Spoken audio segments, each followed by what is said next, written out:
Welcome to Murder Mile, a true crime podcast, an audio-guided walk featuring many of London's untold, unsolved and long-forgotten murders, all set within London's West End. Today's episode is about the brutal death of Juliette Merrill. It was a crime of passion, committed by her boyfriend, investigated by the police, and convicted in a court of law. And although the case is now closed, the details of her life and death are a little sketchy, with one vital clue almost erased forever. Murder Mile is researched using the original police files. It contains moments of satire, shock and grisly details, and as a dramatization of the real events, it may also feature loud and realistic sounds, so that no matter where you listen to this podcast, you'll feel like you're actually there. My name is Michael, I am your tour guide, and this is Murder Mile. Episode 67, The Missing Pieces of Juliette Merrill.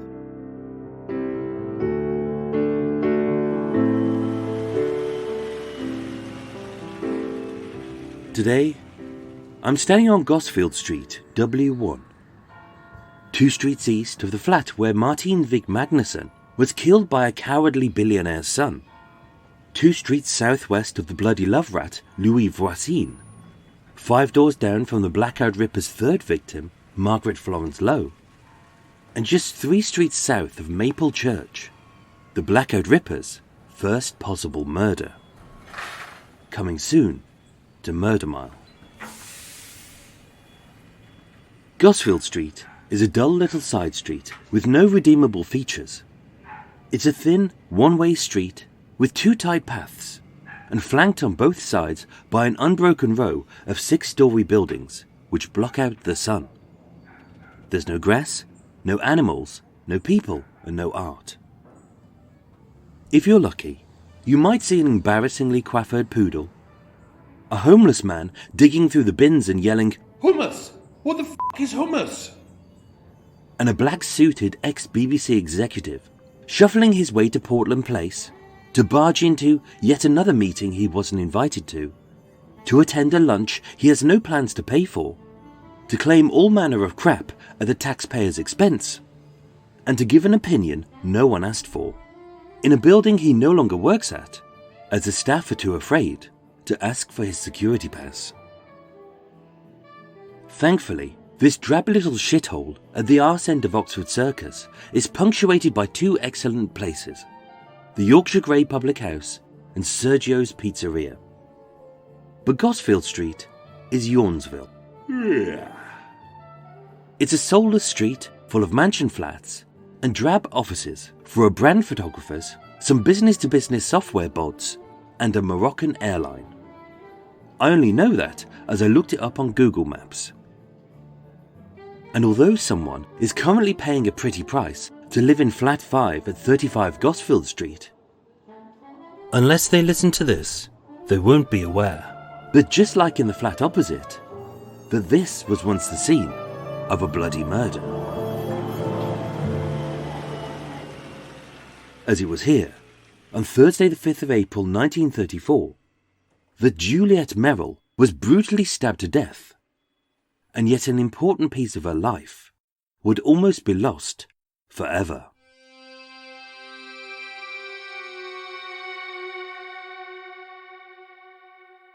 Juliette Merrill was born Juliette Louise Chantreux on the 30th of March 1899, the eldest of 5 children to Louise, a housewife, and Eugene, an accountant.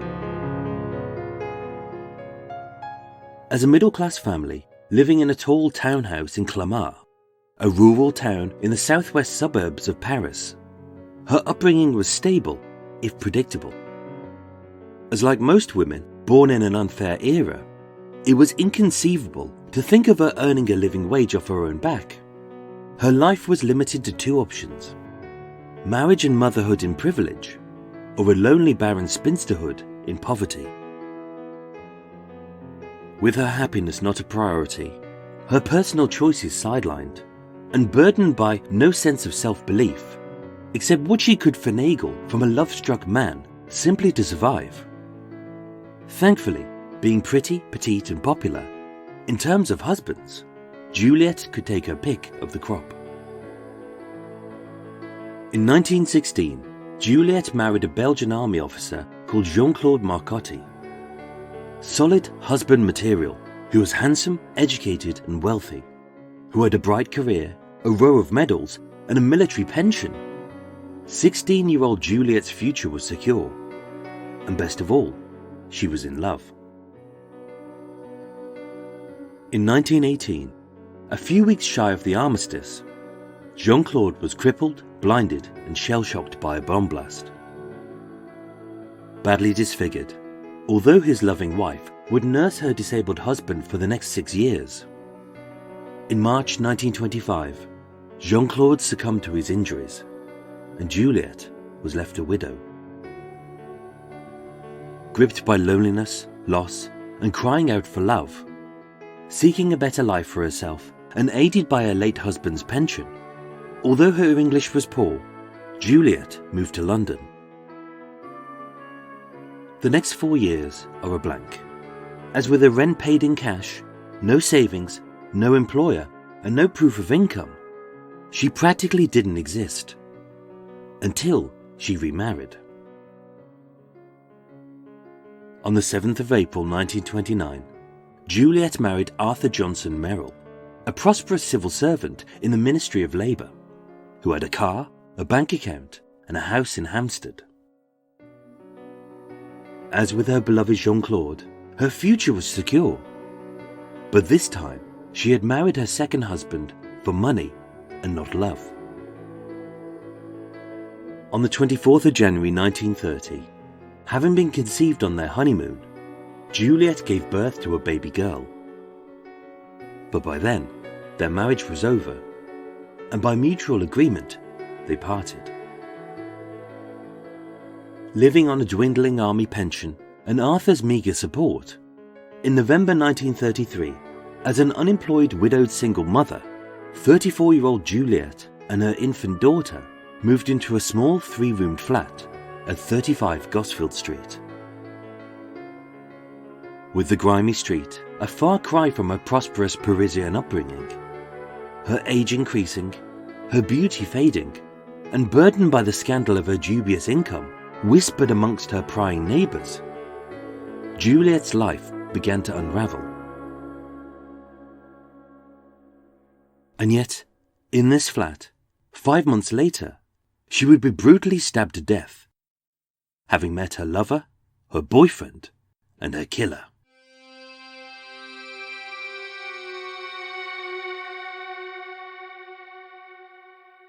Eric Russell was unwanted and unloved. In the spring of 1904, a lone young lady named Amelia Russell fled her family home in South Africa and sailed 8,500 miles to the English port of Southampton. She was tired, weak and hungry, with a round bundle under her arm and hidden by baggy clothes, one in her belly. Too terrified to return home to her Catholic parents, too ashamed of the stigma of spawning a bastard child, and knowing such a scandal would cut her off from her family's prosperity, Amelia got work as a maid for Mrs. Waters in the village of Apsley Guys, Bedfordshire. On the 12th of July 1904, the inevitable happened. And with no tears, love or joy, Eric was born. With dark curly hair, deep brown eyes, and a chubby little body whose colour was unfairly described as swarthy, as the illegitimate offspring of a black father and a white mother, Eric was a stark symbol of their seedy drunken affair. Amelia didn't want him, and neither did Mrs. Waters. But being broke, the landlady saw an opportunity to fleece a desperate young lady from a well-to-do family. Age 2, a vivid memory was seared forever in Eric's brain. Sat on the dusty floor of a solicitor's office, The wailing toddler held his arms wide for a hug that never came. And having been given up for adoption, both women bickered over how much the boy was worth, as if he was the last piece of meat in a market. And as Amelia returned home to South Africa, a screaming Eric was left with Mrs. Waters. Raised by Mrs. Waters, she never hugged him, she never kissed him, and she never loved him. Eric was her paycheck, and although he should have been renamed Eric Waters, he was stuck with the surname of Russell, a cruel reminder of the burdened mother who had abandoned him. Eric's childhood was an unhappy one. Being unloved and ignored, he was traded as a cheap commodity, and his life was worth little more than a few pounds. And although he was calm, loving and placid, as a sad little boy desperate for affection, whenever money and love were uttered in the same sentence, as deep dark feelings rose within him, Eric would erupt into violent and uncontrollable rages. Believing his foster mother never saw him as a son, and that to her he was nothing more than a salary, his greatest fear was confirmed when, aged 16, the money stopped and Mrs. Waters left. Eric was frightened, alone, and heartbroken. But being strong-willed, he didn't give up.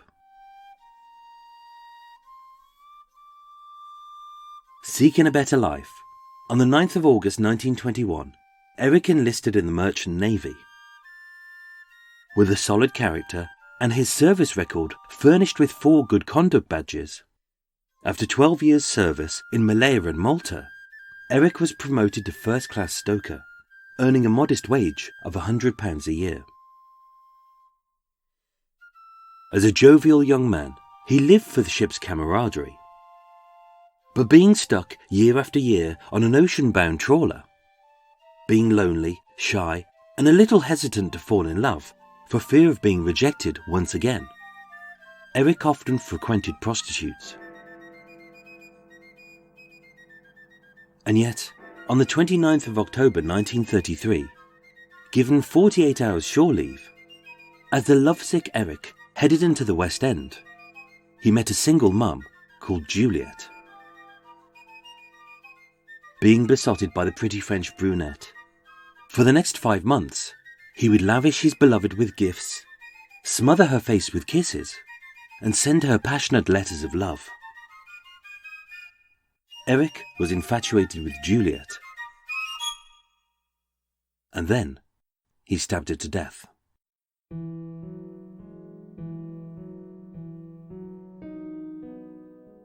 In the beating heart of London's West End, having been abandoned, 2 lonely people had found love. Seeing the couple side by side, her a slim, elegant and elfin-like lady who loved flowers, poetry and dance, and him, a stocky naval stoker with tattooed arms, coarse skin and dirty nails, there was no denying that Juliette was out of his league. Unlike her former husbands, Eric wasn't a handsome army officer or a wealthy civil servant, but a mixed-race bastard with a basic education and a broken nose, who shoveled coal in the ship's furnace for a paltry pittance. But what he gave her was love. Being smitten, they saw each other often, as Eric booked 2 days shore leave every few weeks. And when they were apart, although her English was poor, they wrote. On the 13th of November 1933, Juliette wrote, "Eric, darling, I have been in the hairdressing all afternoon to make my hair pretty for you. I have a little headache, but I regret very much that you are not here tonight to keep me in your arms. I hope the time will be passed quickly and united us again. Write to me soon, oui? Darling lover, think little about your Juliette before you fall asleep tonight, will you? Received in big kisses for you, your little Juliette." With every letter dripping with affection, slathered with longing, and signed with a wet lipstick kiss. Eric and Juliette's passion was poured onto every page. And sometimes it got so steamy, Juliette's ravenous allure drove the sex-starved seaman wild with desire. On the 4th of March 1934, Juliette wrote, "Hello, darling. I have not heard anything since a long time. Did you forget little Juliette? Last week, I had a wonderful time. My girlfriend from Paris have been in London. We make whoopee several times. She left yesterday. I am feel lonely again. Darling, come soon. You are always in my heart. Yours, Juliette." On Monday the 2nd of April 1934, with their hearts throbbing, their passions racing, and their loins aching for each other's touch, Eric booked 5 days shore leave, desperate to see his beloved Juliette. But having wined, dined, and spoiled her rotten, in the last 5 months, Eric had blown his yearly wage.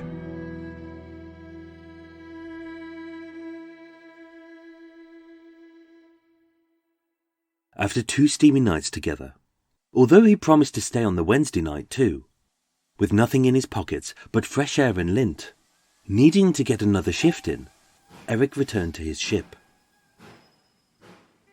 Feeling snubbed, Juliette didn't waste a single second to pine for her lost lover, as living the life of a kept woman who was popular, pretty, and never alone, as a string of admirers with bulging wallets lined up at her door. That night, like most nights, Juliette was entertained by another man. Thursday the 5th of April 1934 was Juliette's last day alive. With the relationship having grown a little rocky, and their sex life interspersed by spats, having run out of cash, at 10:30 a.m. that morning, Eric entered Harvey and Thompson's, a pawnbroker's on Waterloo Road, and reluctantly pawned his precious 14-karat gold watch for £1. Smartly dressed in a blue serge suit, a dark overcoat, and a black bowler hat, clutching a bunch of flowers, a box of chocolates, and his last 30 shillings, barely enough to cover the couple's lunch, Eric headed to Juliette's flat at 35 Gosfield Street.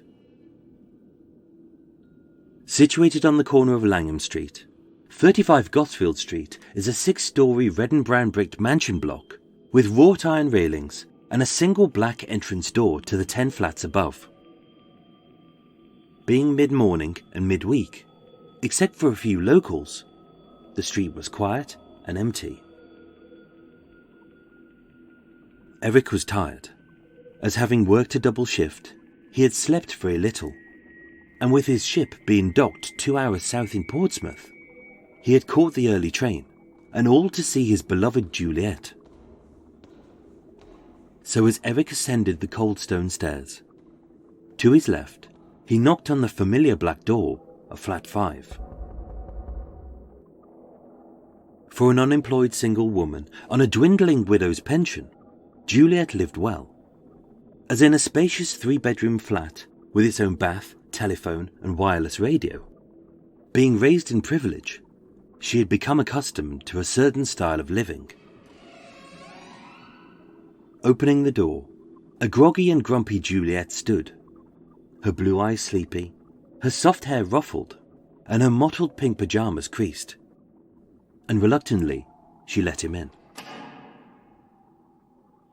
Sensing her obvious annoyance, having been snubbed the night before, Eric profusely apologized and pleaded poverty, proffering her the flowers and chocolates and offering her his last 30 shillings. For him, it was all he had. But for her, it wasn't enough. So as the mixed-race coal shoveler stuttered a volley of feeble excuses at the fiery French beauty, being out of her league and flat broke, Juliette's love was gone. And in a petulant Gallic fit, as Juliette stomped into the rose-pink bedroom, her slippers crushed his small box of shoddy chocolates and trampled his wilted bunch of pathetic posies, as she screamed, "No, I see you no more again. I have rich men who want their little Juliette." And with that, he was dumped. It was a simple rejection which anyone else would have brushed off with a door slammed, a mid-digit raised, and a volley of immature expletives.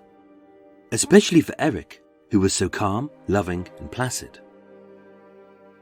But being treated like a cheap commodity, as Juliette screamed about money and love in the same sentence. Her hurtful words echoed that day in the solicitor's office, as two heartless women bickered and bartered over the cost of a crying little boy. And as deep dark feelings rose within him, being rejected once again, inside Eric, something snapped. With the curtains shut, nothing was seen. But several neighbours heard the incident. Emily Brandon across the street, Mrs. Jerez in flat 7, and Stanley Bryant, a decorator working one floor below. They all heard Eric shout, "If I can't have you, none of your rich friends will."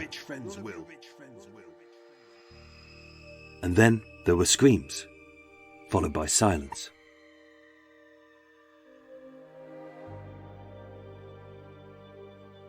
Juliette was still breathing, but only just.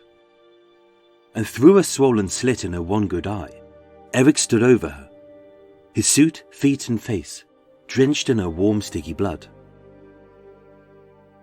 Shocked at his own brutality, Eric fled, and at the junction of Ridinghouse Street and Great Portland Street, he flagged down PC Ronald Rushmere. The constable, taken aback, seeing the bloodied man, cry, "Help! I've killed a woman!" According to the police report, Eric was calm, helpful and cooperative. Stemming the wound from his bloody right hand with a hanky, Eric ushered PC Rushmere towards the bedroom, stating, "She's in there. That's what I did it with." As lying on the floor, at the foot of the bed, 34-year-old Juliette Louise Merrill was dead. Described by Detective Sergeant Nichols as a horrific, angry and brutal attack. In a 12-foot radius around her slumped body, her blood had splashed and splattered. Across the carpets and curtains, the walls and door, the bed and the bedside lamp, circled by a trail of men's size 9 footprints. And halfway up her body, hanging in the bedclothes, they found an 8-inch kitchen knife. With bruising to the front and fingernail marks to the back of her neck, consistent with a large man's right hand, Sir Bernard Spilsbury confirmed that someone had attempted to strangle her, but gave up. Still alive and conscious, Juliette was beaten. Her disfigured head and face was a patchwork of 20 wounds, including thick swollen bruises to her nose, cheeks and eyes, deep open gashes to her scalp, several fractures, and a break which caused her skull to cave in. As her furious killer rained down multiple violent blows with a blunt, heavy object, leaving a portion of her dark matted hair, thick with blood, and stuck to Eric's finger and the murder weapon. Juliette survived for almost 10 minutes, but having lost 3 pints of blood, she died of shock.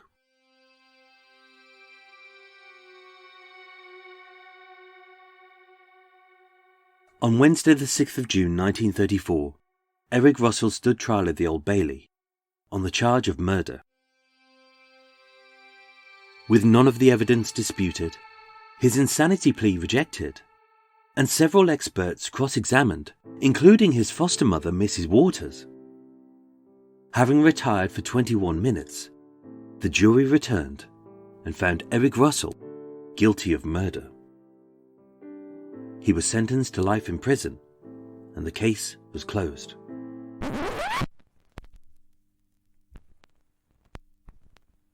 And then, on the 2nd of July 2018, a third party, somehow associated with either the victim or the culprit, went to court and under Section 38 of the Freedom of Information Act, legally had parts of the file redacted, so that at least for the next 20 years, no one could read what had been removed.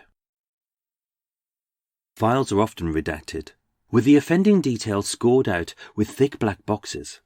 Sometimes it's a word, a name or a date, a line, a paragraph, or even a page. It's usually something totally irrelevant. But in this case, almost 100 pages had been edited or removed. But why? Everything you've just heard was taken from that file, and it was enough to tell you that story. And yet, as I dug deeper, I realized that although the crime scene photos, the pathologist's report, and Eric's original statement were all missing, what those inky black boxes hid were the missing pieces of Juliette Merrill. The first piece, her job. Juliette was an unskilled and unemployed single woman, surviving on a widow's pension. And yet she lived well and was never without. It was suggested that she was a prostitute. As in the court transcripts, although there are several references to men friends, late nights, and her income unflatteringly described as tradings, a question was asked in court and only one word was redacted. The judge asked, Have you ever heard of a man loving a word redacted, who hated the mode of life they were leading? so whether she was simply a kept woman or a prostitute, we may never know. The second piece, the knife. Entering flat 5 at 35 Gosfield Street, Eric stated to PC Rushmere, She's in there. That's what I did it with. Upon which the police found the body of Juliette Merrill, and halfway up her body, hanging in the bedclothes, an 8-inch knife taken from her kitchen. Eric's bloodied shoes show a clear path from the bedroom to the kitchen, and the deep lacerations to his right hand are consistent with a knife of that size. So we assume that is the murder weapon. But if it is, why does the word knife not appear in any witness statement or autopsy report, except where it was found? And why would the type of murder weapon used be redacted unless it is significant? The third piece, Juliette's injuries.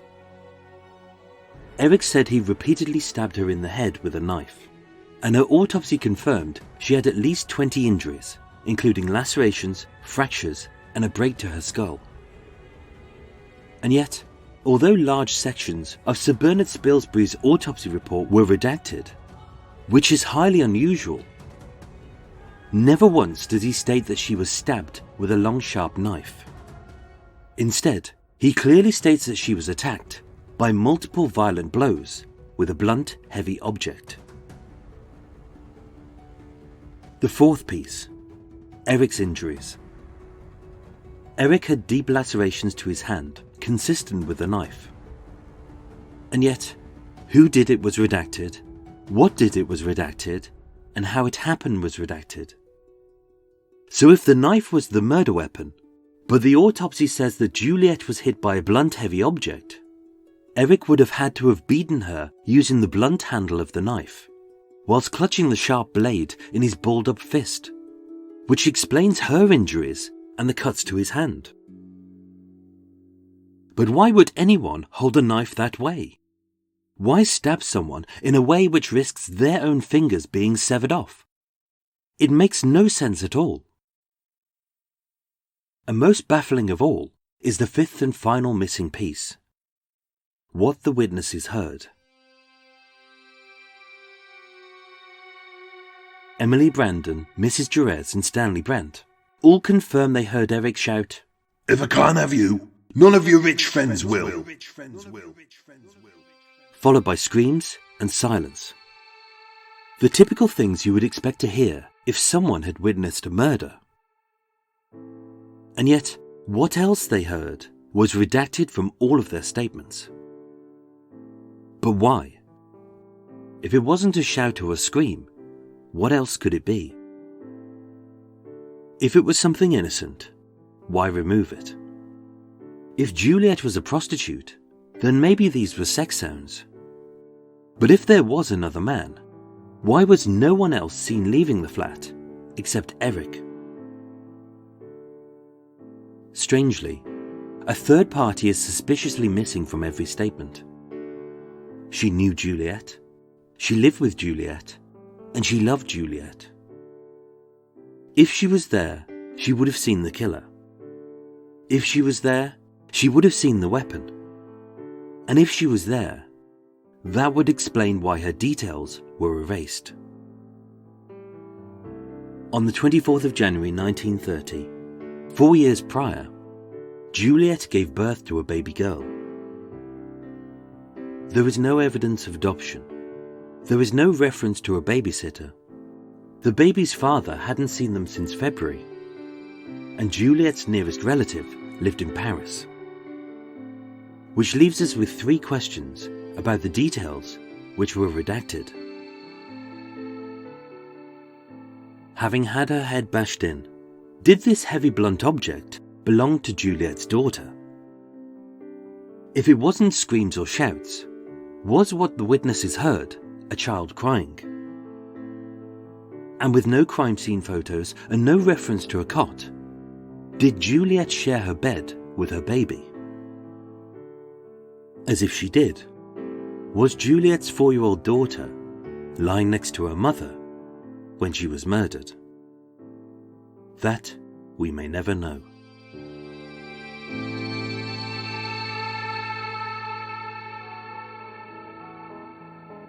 Ladies and gentlemen, thank you so much for listening to Murder Mile.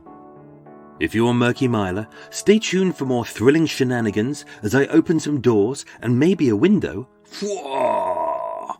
But before that, here's my recommended podcasts of the week, which are Mysteries and Urban Legends and True Crime Sweden. Hey guys, do you like mysteries and urban legends? Do you like creepy stories and unsolved true crime? Then join us every Tuesday and Saturday at Mysteries and Urban Legends and get to the bottom of weird urban legends and spooky mysteries.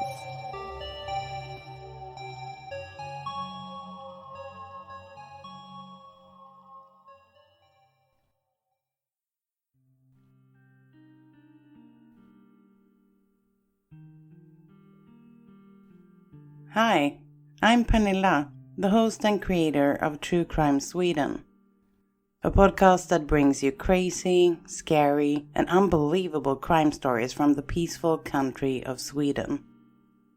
By listening to True Crime Sweden, you get to hear cases that you haven't ever heard about before, and at the same time you learn something about how the legal system works in another part of the world. All the stories are told with great respect for the victims and their families. It's a one-woman show, no banter, just me telling you a scary bedtime story.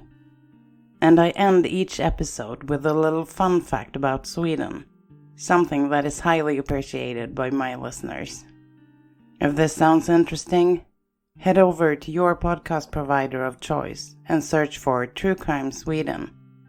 I hope to see you. Bye!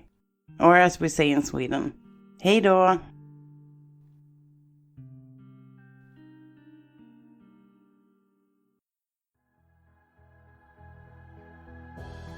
A huge thank you goes out to my new Patreon supporters, who are Carl Davies, Nina Miller, Annette Somerville, and Louisa Timothy, who all get an envelope of goodies, as well as ebooks, videos, and this particular episode will be delivered 4 days early to all Patreon supporters as a special thank you. Wahoo! Murder Mile was researched, written and performed by myself, with the main musical themes written and performed by Eric Stein and John Books of Cult with No Name. Thank you for listening, and sleep well.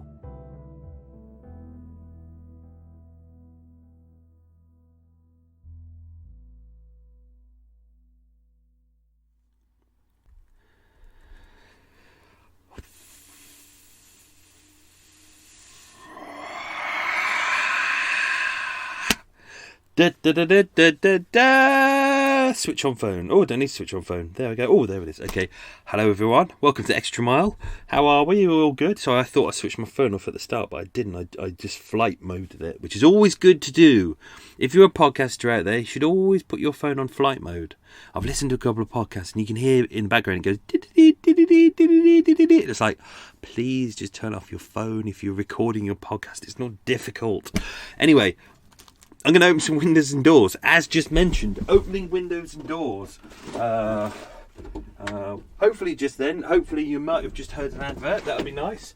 I seem to be having no adverts at the moment, which is a bit annoying. Our good friends at Acast. Hello, Mac. Even though last month I had my best month ever in terms of downloads. It was up, normally up about 10% a month. It was up 20%. I really pushed. Up 20%. My adverts were down 50%, which doesn't make sense. So it was a bit of a, even though I worked my arse off, it was a bit of a crap month. When you add up the cost, still, I worked out I was earning like less than £1 an hour. Not that I earn a lot off this anyway. Anyway, that's that. That's by the by. So how are we all? We all good? We all good and doing things and I was powering through that episode a little bit because part of the Waterways Agency, they put some a floating pontoon opposite me. Yeah, they put it in there last night. It's like 100 foot long. It's like loads of grey boxes, and they all float. And you can put them on the water, and you can use them to get. It's normally kind of for maintenance work, and they put one opposite me. But then they started moving them halfway through my record. And it's a really noisy little boat that they're using. It goes, it's really annoying. So it disrupted some of the record. So I'm slightly off kilter now. So I'm just going to make a cup of tea. Tea with a bit of demerara sugar. Using cubed sugar and almond milk. There we go, pop that there. Right, good, let's get back to where we were. So, I'm still where I was when I recorded last week's episode, still in the same place. It's quite nice here, it's quite peaceful, it's easy to get into town-ish, it's not too bad, it's only about an hour into town on a train and the tube. There's loads of ducks, there's loads of coots, loads of swans. It's all because it's breeding season, so they've all got the little babies out. But also, there's munkjack out in the woods as well, and they're like little deers, but they have a really weird kind of call. Instead of like that, a high pitched kind of noise that some deers might make, or even that sound more like a sheep. These are like an old man with emphysema. It's like they're little, but they sound like they're going. And sometimes it's a little bit cute, but not when you're trying to sleep. And outside your door, you can just hear someone going. So that's the munkjack. They're quite nice. They're quite sweet. So what's happening this weekend? So it's a Friday. Gearing up. Friday. Today, recording. Hopefully going to try and power through editing today. Next week's episode is already done. This is the week after's episode. So I'm going to do a slight re-edit on the Sedu Dirasuba episode today. Even that's already done. There's something I want to change about it. And then I'll do this episode. Then I'm editing tomorrow as well. I'm going to try and power through it because then Sunday I've got my walk, and then Sunday evening we've got the Generation Y and the They Walk Among Us meetup on Sunday, and then I'm doing the big walk for anyone who's booked onto that on Monday. That's the Murder Mile walk, but also you get to meet Gen Y and They Walk Among Us, and I think there's some other podcasters coming as well. And then we got another London meetup on the Monday. So Monday evening, and then Tuesday I'm in Scotland. Oh God! And then to do a round trip to go and sort out stuff for my grant, and then Wednesday come back, and then hopefully if I can make it back, there's a beer festival. So I'm trying to power through stuff at the moment, trying to get this done. Looking at my kettle, I think I've got a couple of minutes. Turn off light, don't want to waste electricity. So I'm at the moment, just to let you know, I'm working on a lot of people have been on my walk and they enjoy it and it goes really well. Currently 68th best walk in London, 68th best tour in London out of 1,090, which is good. That's not bad considering I started right at the bottom about 3 years ago, and I have no experience in tourism. But you know what? You do something that you enjoy, and then hopefully people seem to enjoy it, and it worked. So a lot of people have said, are you going to do another walk? And I could do, but the problem is a lot of what I realised is that when I come across new cases, I always go, yeah, I could put that in the new walk. And then I think to myself, do I do a 5-minute talk on the walk about it, or do I save it for an episode and really go in deep and give it the time it deserves? And to be honest, the podcast kind of wins it every time.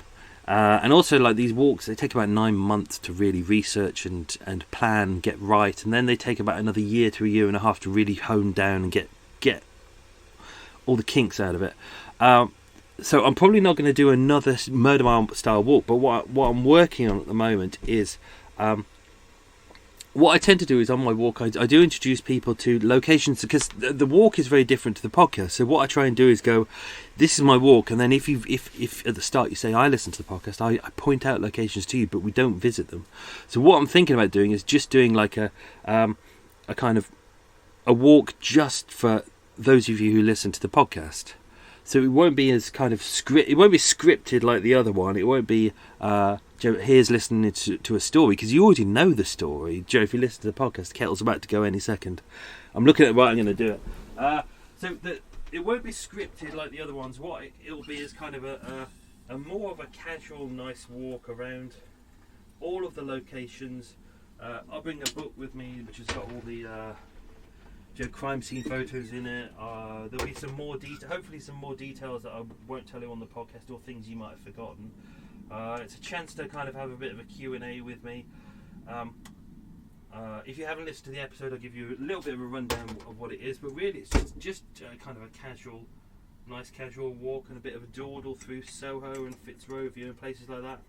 And the idea is, even if you've been on it once, I'm hoping that because it's not spilling my tea, because it's not heavily structured and it's a bit of a chat, and I can, most of it is in my head so I can wing it. The idea is, if you've been on the walk once and then I see that you've come on it again, I can just adapt it. Or as the podcast changes and new locations come on board, I can just add that into the walk. I thought that might be something interesting, so I'm working on that at the moment. I've got my notebook out, I'm working out how to do it. I think what I might do is just do one a month, and then if they go well, increase them.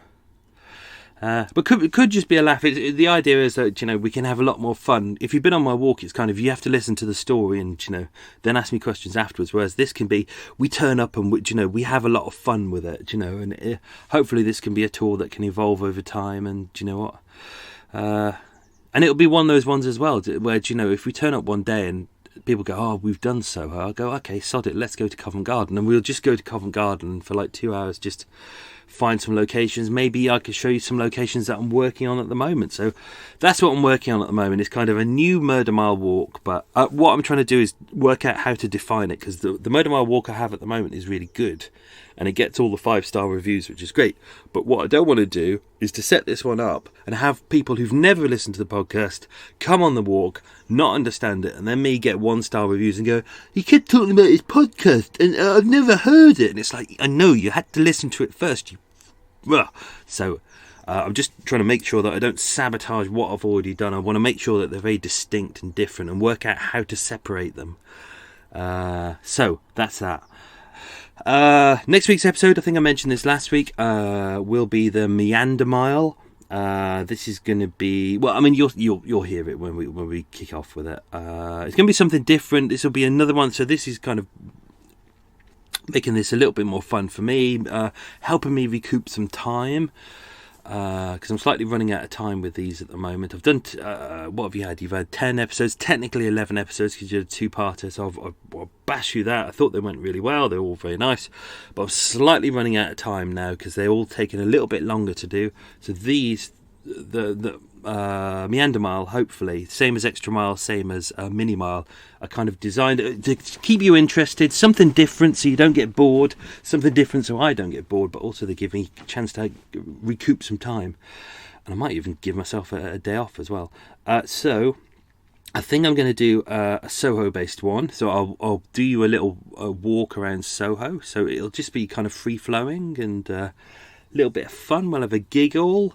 And then I'm in Carlisle next week, so I might do one in Carlisle, but I haven't quite decided. I haven't done the research for it yet, and I need to get that done. I might do one in Brighton because I fancy a day off, and I think as the summer's good, I might go to Brighton. What else am I doing? I'm doing one in Rye because we've got Hello Barbie and Joe. When I come to do Barbie and Joe's wedding, that makes me sound like I'm going to be officiating there. Of course I'm not. Tom Baker is going to be officiating. We all know that. But when I go there, there's some interesting murders there. So I'm going to do you a little walk around Rye, which is a historic town down near the south coast, but not quite on the south coast. So I'll do a couple of those every so often, just to mix things up a bit, just so we all don't get bored of Murder Mile. There's nothing worse than getting bored. So that's that. That's the admin out of the way. Oh dear. Right, onwards and upwards. A cup of tea sitting here, lovely. No biscuits at the moment. I haven't had a biscuit for a couple of days. I haven't had any cake for a week. I know, because I had tonsillitis last week. And I'm over the tonsillitis now, which is good. I've had me amoxicillin, and that really killed me up. I had a lot of ice cream for that, so I put on a little bit of chunkage. So this week I decided to be a little bit healthier. So no biscuits. I've got my rice crackers and hummus. In the mornings, I have me muesli to keep me regular, because I'm getting old now. Lunch is an apple, and then evenings I've leeks with kippers. It sounds unusual, but it's really nice. It's just fresh leeks. I put some garden peas in there as well, and some onions at the start, and then I add in kippers afterwards, and it balances out really nice. It's a really nice meal in its own right, and it's got everything you need in it as well. It's really tasty. So that's what I've been having all week, and I feel really good now as well. I haven't had any. I weaned myself off Diet Coke a couple of weeks ago, which was good, and I haven't had chocolate for a good couple of days as well, which is my other addiction. So yeah, no cake, no chocolate, no Diet Coke. And I don't drink that much anyway either. Hence the beer festival next week. Oh, yes. Right, okay, let's get down with this case. Let's get down to the details. What time we got? Checking my time. Right. So this was another case that I pulled out of the National Archives. As you know, what I love to do is I just find a case. I work out where the location, if it's W1 or wherever, as long as it's in the West End, and I just pull out the file. Sometimes immediately you can see whether it's worthwhile. One of the files, there was a murder on Eyre Street, which is a conduit street between Regent Street and Piccadilly, and I thought, oh, that would be perfect. It's a nice little street, but when I opened it up, it was like 4 pages long. And I was like, oh, there's nothing here. I literally, and the case was really dull as well. So I dumped it. But this one, it was three files. And I thought, oh, this could be quite interesting. And it was on Gosfield Street, a few doors down from Blackout Ripper's third victim. So I thought this could be interesting. Started reading it. And then about 20-30 pages in, I started noticing occasional words redacted, which is fine. That happens quite a lot. You open up a file, you see the big black marks. Well, what it is they take out the page, they photocopy it, they black it out, and then they put in the replaced copy. So the original thing's not blacked out, but the original pages are hidden elsewhere in a secret file. But what you're seeing is a photocopy of the page, but with sections redacted, blacked out. So you can't see what it is. You can't flip it over and see what the handwriting is. It doesn't exist. So that happens a lot. That's not a problem. I'm kind of used to that now. Normally it's something legal. It's something like, a case that was never resolved, or someone doesn't want their name in reference to this, although they're not normally associated with it. So, which is why it's a third party association. So it's kind of, it's not really a problem. Most of the time, this is kind of something that I look at and I go, what could it be? Oh, this is what it probably is. Okay, that's fine. I normally fudge my way around it, or as what happens, I just ignore it. I just go, this is irrelevant to the case. I'm just going to bin it. Sometimes it's annoying. Like I think I may have mentioned before about the two I was trying to do the story about the two Greek men who had a knife fight on Old Compton Street. What's missing from that file is the details about their girlfriend. I think I found another file where it might be in, so I might be able to track that down. But because her details are missing and they were redacted out of the file, that leaves a big hole in that file, and I think that's the key. That's the heart of the story. So for me, that's really frustrating. I'm still working on that. But sometimes it's something really irrelevant. Anyway, with this one I was going through, and I was going, odd words deleted, odd lines, maybe a paragraph here and there, and I thought that's fine. 3 files. It was probably about 200 pages, 300 pages deep. I was like, fine, I'll just keep reading that. And then I got to the end of the file. I'd pretty much pieced all the story together, and I thought, well, everything was there. They didn't take anything out because it was shocking. There's no crime scene photos there, so it wasn't horrific. We've had horrific photos before. We had pretty much all the background details to the culprit and the victim. Everything was there, and I thought, well, what have they taken out? That's really frustrating. So that's what intrigued me. So obviously someone had come in 2nd of July the year before, which was around the time that I was in there as well, and the file had been redacted. So there's another one in there at the moment which someone has taken out, and that's currently being redacted. And hopefully that's as interesting. I thought this was really intriguing. So I've added this here. This was going to be the original ending to this episode. This was a little bit I'd added the section, but I took it out because I felt I over-egged the pudding a bit. But this was, after the bit you've just heard, this was how it was going to end. The unedited details of this case are held in the National Archives for another 20 years, by orders of English law. No one can see it, and no one can discuss it. And although whoever redacted the files did an incredibly thorough job to protect the identity of the innocent, on one page, in one file, I found the detail they were trying to hide, and that was the name of Juliette's baby. If she is alive today, she would be almost 90, hopefully with a husband, kids and grandkids, having had a good career, a happy life, and I hope no memory of this horrible event. And having gone to great lengths to hide the truth about such a traumatic moment in her life, with it clearly proving distressing, even 86 years later. Although I discovered the missing piece of Juliette Merrill, they have my word that I shall never reveal it. So there you go. So what actually happened was I was going through all the files trying to work out. I was like, what? When I started researching it and I was in the archives, what I do is I put everything into sections. So if I go through someone's witness statement and they say someone was 5'8", I put it in there. And if they're like bingo, I put it in there. I start compiling. That's why I know so many little details about so many different people, is I go through all the witness statements very carefully and I find these little tiny details, and then I start compiling a big picture of the people involved. Where was I going with that? I was trying to work out what the pieces were missing, and it was why were the details about the knife missing? Why were the details about his injuries and her injuries missing? Why have they redacted these? Why have they redacted what the witnesses heard? Because if you witness a murder, it's going to be shouts or screams. So why redact that? So it has to be something else. The murder weapon, it has to be something else. So this got me going. But also they redacted a lot about the third party, which as I went through, I worked out must have been a daughter, because it can't be anyone else. And these are all the details that are redacted in there. All of the details about the daughter was redacted except on one page.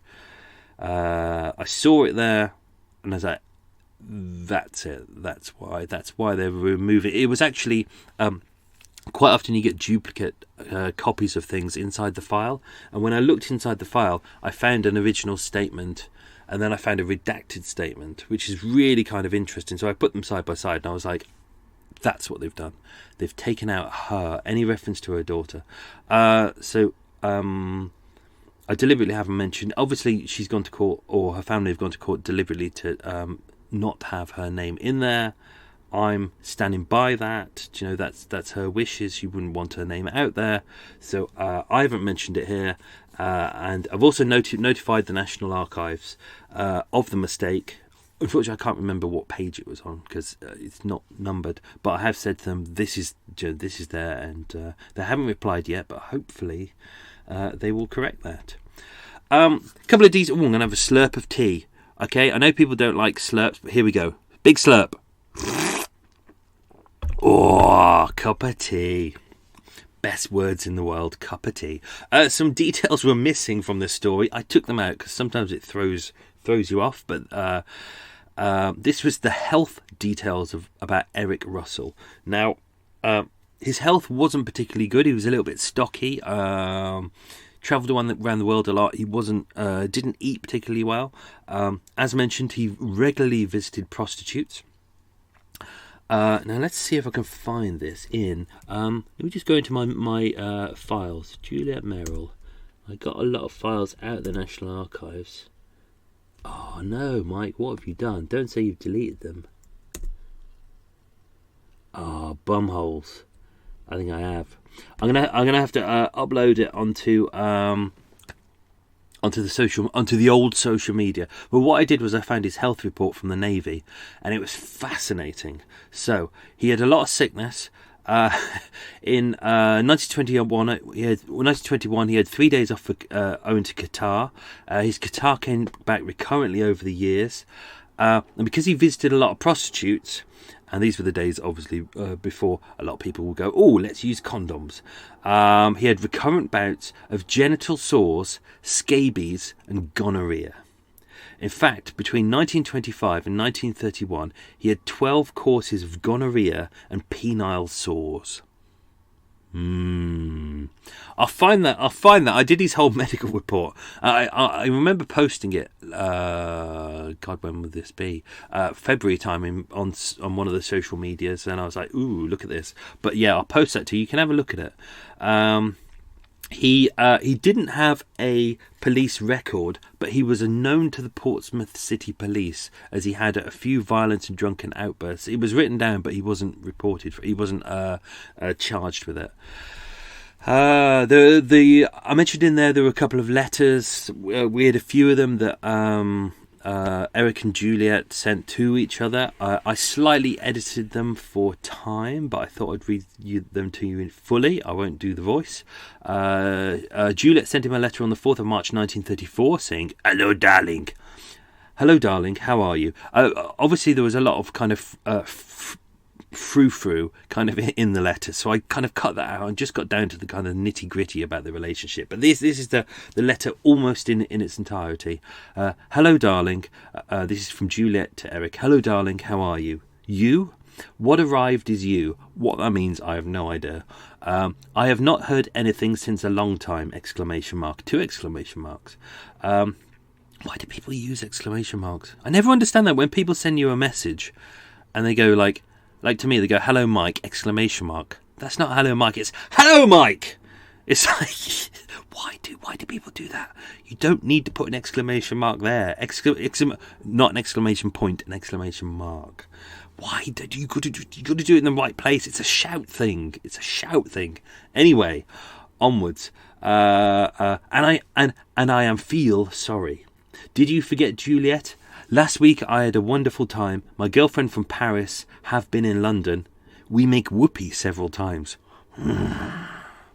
She left yesterday for Paris, and believe me, I am feel very sorry. I am feel very lonely again. I hope you are very well, and I also hope to see you soon. Darling, come soon. If you are free, with great pleasure, I will see you again. I am waiting for the wireless today at 5 o'clock. I am happy to have me because I feel so lonely. Darling, write me soon. You are always in my heart. Yours, Juliette. You can see why I edited it down. Second letter. There was loads of letters, but these were just the 2 that were in the file, which was dated the 13th of November 1933. Eric, darling, I hope you feel better. I am very sorry to write to you immediately because you have forgot your Chinese pocket money. Obviously, I think because Eric was travelling, as we said, to Malaya and places like that, so she's calling it the Chinese pocket money. unless he was off to China after this. We don't know. I've just found it now. I keep it for you until Thursday. Darling, I am very tired. I have been in the hairdressing all afternoon to make my hair pretty for you, and I still have a little headache. However, I regret very much that you are not here tonight for me to keep me in your arms. I hope the time will be passed quickly and united us again. Darling, write to me soon and try to phone. I have been today in the company, we don't know what that means, and me phone will be transferred until 3 days, but it's not sure. Anyway, Thursday you and me, we? Darling lover, I must leave you, thinking about your little Juliette just before you sleep every night, will you? Received in big kisses, here, for you, your Juliette. And at the end she signs off, excuse me bad English and me pencil. I am not right correctly. Obviously. Didn't mention about his arrest because I was trying to get us. Sometimes when you're writing the story, sometimes you don't want all the kind of the plot that goes with it. It's like, if someone's committed a murder, you don't want to go through all the stuff about the arrest unless it's really important. So he was taken to Tottenham Court Road Police Station, which is in C Division. Upon arrest, boat going past, noisy boat with a really heavy engine. It's a tiny boat, it's just he's gunning it too fast. Idiot. Yeah, and he's sitting down as well. And looking at his phone. Idiot. Upon his arrest, Eric Russell was in possession of £1 and 8 shillings and 7 pence. So that would be around the 30 shillings that he had. So actually he didn't give her the money. He offered it to her, but she didn't take it. Or whatever. His clothing bore bloodstains. His clothes were taken to be used as evidence. He was charged on the 5th of April 1934 in Tottenham Court Road Police Station. He appeared at Marlborough Street Police Court, which we've heard about before, and was on remand until the 13th of April 1934. Legal aid was granted. He was charged at 7:30 that evening at Tottenham Court Road Police Station, and he made a statement. That statement was missing. A lot of it was redacted, which is really annoying. So when I opened up the file, I think I've got a picture of I might have a picture of is it here? Yeah, I might upload that online. I've got a plan that the police did, a sketch of what the rooms look like, and I've got his statement, but chunks of it are redacted, and it is the sections that I mentioned about that are redacted. So another boat going past. Is he sitting on his arse? Yep, he's sitting on his arse, and he's on his phone, and he's going too fast. Just there you go. My boat is being battered around. If I had a rifle. In his statement, he said that he had known Juliette since the previous year. He'd stayed with her in November and spent nearly £100 on her. So it's implied that she was a prostitute then. Although, as we heard last week in the week before in the unfortunate Mr. Johnson episode with the American guy who thought he was Jimmy Cagney, there's a real grey area there of prostitution. So you've got the ladies who are the prostitutes who kind of meet you on the street and take you back for sex, and you're there for like less than an hour. You pay a £5 and then you bugger off. But then there's a grey area there where there would be ladies who would kind of want you to become like their temporary girlfriend, and you'd go back with them and you'd have sex with them, but you'd stay with them for 5 days. So you'd pay for the full 5 days. You'd pay for the hotel, you'd pay for all the meals, they'd have sex with you, but it's a real grey area of prostitution. So many kind of ladies, especially around wartime, are kind of doing that for the airmen and people like that, because obviously if you've got 48 hours shore leave, you can hire a lady for those 48 hours. She becomes your girlfriend. You buy all the drinks, you pay for the hotel, she gets free meals, she gets free hotel, and she gets paid for her time. So there's a lot more about that. So I think there's a lot more about that that's going on in this story. He admits to being infatuated with her and that he had been jealous of her when he had seen her with other men. He went to see her on Monday the 2nd of April 1934 and stayed until the afternoon on Wednesday the 4th of April. Then he left her, promising to return at 7 o'clock, but obviously he didn't. He went back to work because he needed to earn some more money. Thursday the 5th of April, he pawned his watch for £1.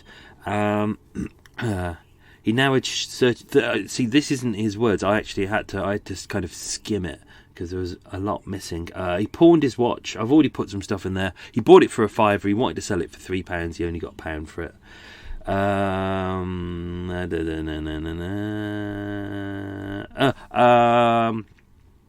When she mentioned about the money in the flat, he said that something snapped inside his brain.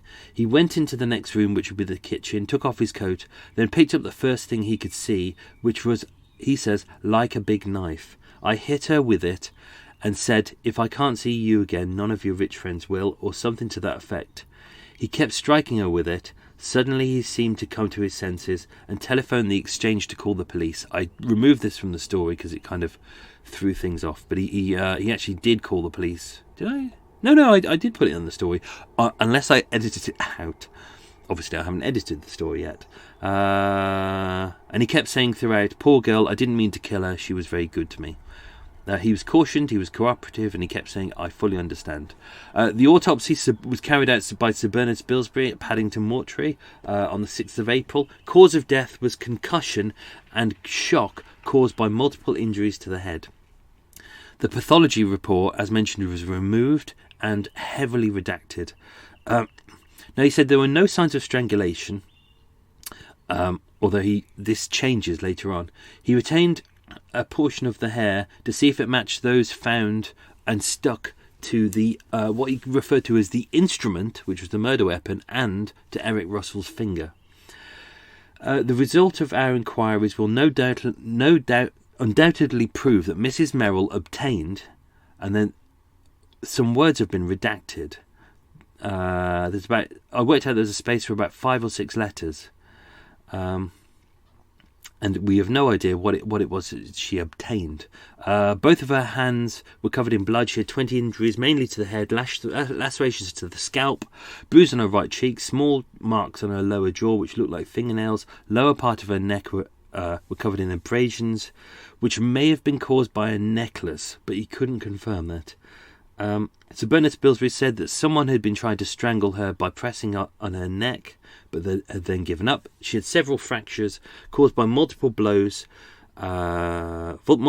blows by a blunt, heavy object. This was interesting. So she tried at the Old Bailey, as mentioned, arraigned on the 6th of June 1934. The facts were not disputed. Lieutenant Commander Didham of the barracks in Portsmouth, where Russell was posted, he came up and gave evidence there. As mentioned, so did Eric Russell's foster mum, which we'll go into. At the trial on the 6th of June, Mr. Justice Hawkes asked, Eric Russell, you are charged with the murder of Juliette Merrill on the 5th of April 1934. Are you guilty or not guilty? Eric Russell replied, guilty, my lord. The Justice Hawkes asked, what did you say? Eric Russell consults his counsel, it was Mr. Morgan Griffiths, who replied on his behalf, he pleads not guilty. And Eric Russell reiterated, not guilty, my lord. There was an insanity plea, as mentioned.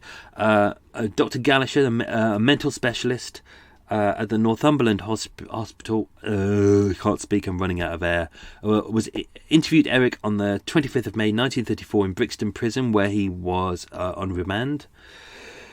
And he stated the prisoner had a repressed memory, and at the time he killed the woman, this repressed memory returned to his conscious mind, implying that the repressed memory of being in the solicitor's office aged 2 has caused him to lose the love that he had for...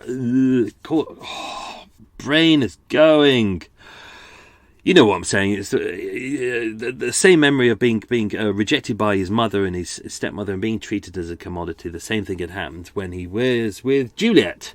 Dr. Glacier is his name, suggested that the murder itself was similar in nature to his attack aged 2 on his foster mother. Now, I'll mention this slightly shortly. Where is it? It was Mrs. Waters, so the foster mother. She came and gave evidence, and she said he had a little piggy bank, like a little money box that was there, that he would put money in to kind of save up for things that he needed. And one day, the foster mother decided that she wanted to take some money out of it, kind of a loan for herself. And he absolutely erupted with that, love and money in the same sentence. All that was going on. He erupted. He attacked her. He was only about 2 years old, but apparently he absolutely lost his shit. But in court, when the foster mother was mentioning this, Eric actually said, "I beg your pardon, my lord. I wish to stop this at once." And it said that Eric did not want this to be discussed. His counsel states, after consultation with Eric, "Apparently this is distasteful to him, my lord, and I will leave it." So, but that's all that was really said. Unfortunately, a lot of the transcripts were heavily edited, so there's very little there that I could kind of glean from that. Glean, good word. Eric served time in prison. He was at Pentonville. He would have served about 15 years. His prison records aren't available, so I can't get any more. To the best of details, it appears that he died in 1964. So that would be 30 years after the murder. And all it says, if this is the right Eric Russell, because the problem is, it's hard to tell, he seemed to die in the same borough as Pentonville. So he may have died in prison. We don't know. But you know what? The story's over, so who cares? Job done. Right, that's me done. Did you enjoy that? Was that good? Oh, I am now going to do some laundry, which is very exciting. Well done, Michael. You're going to do some laundry. I'm going to go and wash some pants. I'm going to wash some jeans, some towels, some bed sheets. Oh, life doesn't get any better. Whoa. So, that's me done. So we'll have a Meander Mile next week, probably a Meander Mile next week, and then we'll come back with hopefully 10 more Murder Miles. And then that will see me through to around the time of Barbie and Joe's wedding. I want to try and make sure I have time off for around that. And then 2 more Meander Miles if they go well. And then we'll have some, oh dear Lord, we'll have some mini miles. And then that will bring us to the build up to the end of the year, where we will have the multi-part special, which I'm still working on. I've got all the details. I'm just trying to find the story within the story. I'll get there eventually. It's just trying to work out what it is I want to say about it. Anyway, that's that done. Hope you enjoyed that. I'm going to now do my laundry, power through this, do some editing, and then that's that done. Have yourself a good day. Best wishes, and tatty bye.